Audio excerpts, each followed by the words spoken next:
Vile mimi nilikuwa na chungu huko juu ng'ombe. Sijui nikaita teu mara ya kwanza. Nikaita mara ya pili nikaona watoto hayuko.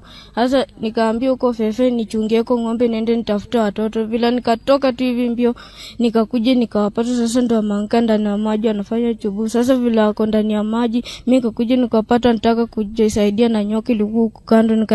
Nikaingiza mkono ndani ya maji nikataka kuatoa nyoka inanitishia na nikashtuka nikatoka mbio. Fika hapo nikaona ama ndugu yangu wawili hawa wakapita mbio, nikashangaa na bishana ama nini. Kitu kaniambia peleka njao mtoni. Kuja njao mtoni hivi, nikaona manguo hivi, na kwani watoto wamejificha kwa msituni. Sisikii kwa msituni chacha. Naona hapo kumekauka. Nikashangaa kwani watoto wako. Sasa kidogo nikaona mzee Kobe anafanya hivi. Toto hizi zinakuanga hapo mbili. Zikikuona zinaingia kwa maji. Mimi kuona hivi kichwa, na sio ni kichwa ya mtu hiyo. Nikapiga hivi step, nikaona ni wa kwanza.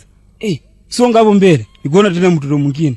Nikashika kichwa nikasema, nikataa nipige nduru nikasema mimi mwanaume nduru haitokangi vizuri. Nikaita Ngaira. Tunasikitika kupoteza watoto wawili, mmoja akiitwa Collins Manale, miaka 5, mwanafunzi wa Marula grade ya kwanza, na mwanafunzi wa pili Glenn Juma, miaka 11, ambaye anasoma Bluebells grade ya 3.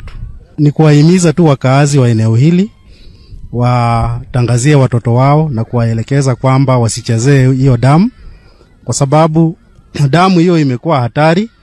Na pia tunaelezwa kuna mnyama hatari ambaye anaitwa nyoka ambaye pia anaishi ndani ya hayo